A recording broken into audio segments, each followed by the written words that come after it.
Kumusta na kayo mga pare ko, mga kaklase ko nung nasa sekundarya ko? Naaalala ko pa dati yung mga pangyayari, nahihiya kunwari. So ng araw ng klase, andun lang sa tabi na nanahimik palagi, parang walang nalalaman at walang kaibigan. Ngunit ang katotohanan, sila'y nasiging puso't isipan. Ang samang risalya na hindi ko makakalimutan noon, ngayon at pagpakilan pa man. Kahit na minsan ay may kapilyuhan, palaging late kung pumasok sa paaralan, kasi sa paggawa ng proyekto medyo natatagalan. Ngunit sinasabi sa sarili, ayos lang yan, dahil di ko ininda ang buhos ng ulan. Ang agos ng baha ay kinay kong sabayan. Maraming salamat dahil kayo'y nandyan.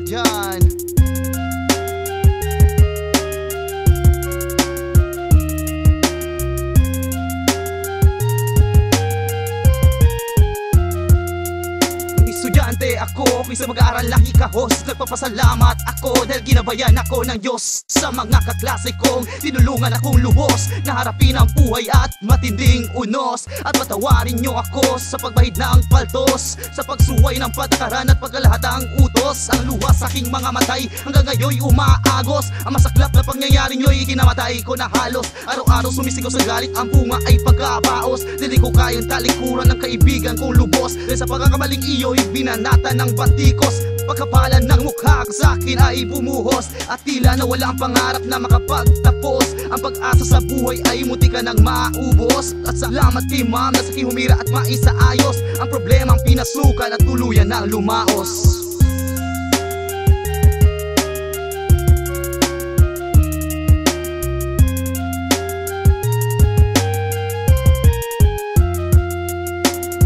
Sa sekundarya, salamat sa SNHS, sa mga guro at kaklaseng nagparamdam ng matamis. Kahit ng mundong ginagalawan ay puro paghinagpis, ngunit ang pagtalikod sa pinagmulan ay di ko matitiis. Dahil ang para ng pinagmulan ay di ko makakalimutan. Ito nagsilbing pusod sa kasalukuyang kaalaman, at ulit-ulit ako'y humihingi ng kapatawaran sa kasalanang nagawa ng batang walang kamalayan. Dahil namuno sa utak ang salitang kamangmangan, di inisip ang bukas at nagpatalo sa kapusukan. Di nakinig sa tama at sumabay sa kabuktutan. Ang pagiging malinis ay nabahiran sa putikan.